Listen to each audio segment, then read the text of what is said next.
Bismillahirrahmanirrahim. Assalamualaikum warahmatullahi wabarakatuh.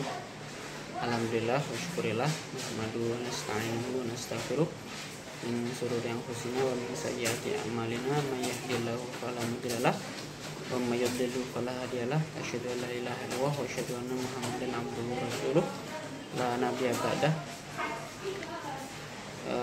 Sebelumnya kita mulai kuliah untuk hari ini dengan membaca Al-Basmalah. Bismillahirrahmanirrahim. Baik, pada pertemuan pertama ini kita akan melakukan kontrak belajar terlebih dahulu, yang nantinya kita akan membahas tentang dosen pengampu sendiri, yaitu perkenalan baik dari saya dan juga mahasiswa. Kemudian yang kedua itu nanti kita akan membahas tentang deskripsi mata kuliah sampai pada tahap evaluasi. Untuk lebih lanjutnya mungkin bisa disimak PowerPoint yang saya share berikut ini. Bismillahirrahmanirrahim. Assalamualaikum warahmatullahi wabarakatuh. Baiklah, kita akan mulai membahas untuk kontrak belajar kita dengan PowerPoint yang saya tampilkan, yang dimulai dari perkenalan ya. Sebagai dosen pengampu, nama saya Anggi Septia Nugroho, MPDI. Saya berasal dari Tuarang Bawang Barat dan sekarang tinggal di Desa Waihui, Lampung Selatan. Untuk jenjang pendidikan saya S1 di jurusan PAI di Institut Studi Islam Darussalam, alumni tahun 2012. Kemudian saya lanjut S2 jurusan Manajemen Pendidikan Islam di UIN Sunan Kalijaga, Yogyakarta, alumni 2014. Kemudian mengabdi di UML sejak 2014 hingga sekarang. Nah, pada PowerPoint ini kita akan sedikit berbincang terkait dengan deskripsi mata kuliah, capaian, jumlah temuan, jumlah pertemuan, sistem pembelajaran, materi, evaluasi, dan terakhir adalah referensi. Pertama terkait dengan deskripsi ya. Jadi karena kita mata kuliahnya Ulumul Quran, maka fokus kajian mata kuliah ini adalah ilmu-ilmu Al-Quran. Di antaranya itu penyusunannya, kemudian pengumpulannya, sistematikanya, kemudian ada ilmu Asbabun Nuzul atau Nuzulul Quran juga. Kemudian ada materi-materi yang lain, misalnya nanti kita akan belajar makiyah dan madaniyah. Jadi ini untuk deskripsi singkatnya ya. Kemudian yang kedua yaitu capaian. Jadi diharapkan mahasiswa itu setelah selesai mengikuti mata kuliah ini diharapkan mampu untuk menguasai, kemudian juga mampu untuk mengimplementasikannya, mengaplikasinya dalam kehidupannya masing-masing. Pertama, diharapkan dalam capaiannya itu mahasiswa mampu menguasai pertumbuhan dan perkembangan ulum Al-Quran.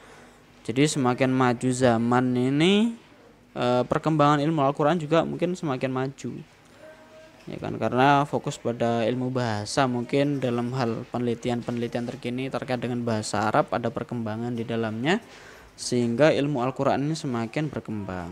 Yang kedua, diharapkan mampu untuk memahami dan menjelaskan tentang definisi juga pengertian ulumul Quran itu sendiri.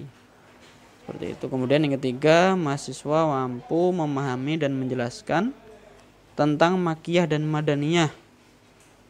Yang keempat, mahasiswa mampu memahami dan menjelaskan tentang ayat yang pertama dan terakhir diturunkan ya.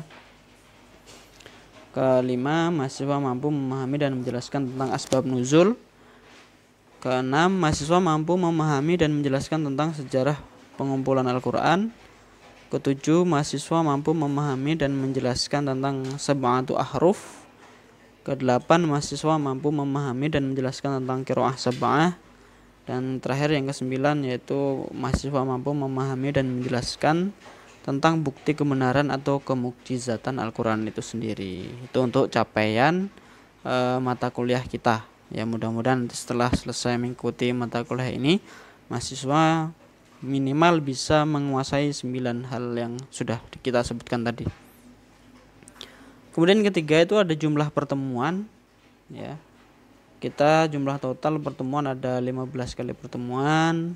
Nanti untuk ke-8 UTS dan ke-15 UAS ya. Pertemuan pertama kita ini sekarang ini yaitu tentang bahasan kontrak belajar. Ya, totalnya ada 15 kali yang nanti akan kita lalui bersama ya. Mudah-mudahan bisa lancar. Kemudian yang keempat atau itu tentang sistem pembelajaran. Jadi sistemnya nanti bagaimana gitu kan, karena sekarang tidak memungkinkan untuk tatap muka, maka satu yang paling penting kita pasti menggunakan sistem online atau dalam jaringan yang bermakna daring. Apa sih yang digunakan? Jadi ada Spada. Jadi UML ini menggunakan Spada dalam hal pembelajaran. Mungkin untuk yang semester 1 nanti bisa menyusul untuk bisa akses Spada yang saat ini belum bisa diakses ya untuk semester 1. Tapi untuk semester 3 ke atas sudah bisa. Kemudian yang kedua ada Zoom. Nah, Zoom ini bisa kita gunakan untuk sebagai pengganti tatap muka gitu kan. Atau nanti kita bisa aktifkan WA grup kita untuk berkomunikasi dan berkoordinasi.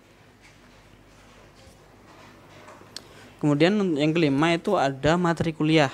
Ya, ini saya lampirkan file di sini yang bisa kita klik ya. Kita klik di sini materinya. Ya, baiklah. Untuk materinya di sini pertama ya kontrak belajar, nanti yang pertemuan kedua itu ada pengantar ilmu Al-Qur'an, ada nama dan sifat Al-Qur'an, wahyu, makiyah dan madaniyah, ayat pertama dan terakhir yang diturunkan, asbab nuzul, kemudian pertemuan ke-8 kita UTS. Dilanjutkan dengan nuzulul Qur'an, jam'ul Qur'an, 7 huruf, qiraah sab'ah, mukjizat Al-Qur'an, dan juga yang terakhir itu sebelum UAS kita yang terakhir itu evaluasi. Untuk evaluasi kita itu ada tugas ya, berbentuk makalah dan juga video, ada UTS dan UAS serta kehadiran. Jadi nanti untuk tugasnya itu membuat makalah itu sudah pasti dan juga membuat video presentasi. Selanjutnya ada UTS, ada UAS. Nah, kehadiran itu minimal 75% kehadiran. Ya. Kemudian yang 7 referensi, ini beberapa referensi yang kita gunakan sementara ini dan insya Allah nanti akan bertambah. Itu untuk kontrak belajar kita yang sudah saya sampaikan lewat PowerPoint. Jika ada pertanyaan tentang video yang kita presentasikan tadi bisa ditanyakan di kolom komentar. Dan kemudian untuk pembuatan makalah dan juga video nanti akan kita buatkan PowerPoint-nya tersendiri. Jadi untuk sementara pada kali ini kita membahas tentang kontrak belajar dahulu ya. Itu saja mungkin. Sebelumnya kita tutup dengan bacaan alhamdulillah. Alhamdulillahirabbil alamin. Akhirul kalam. Wassalamualaikum warahmatullahi wabarakatuh.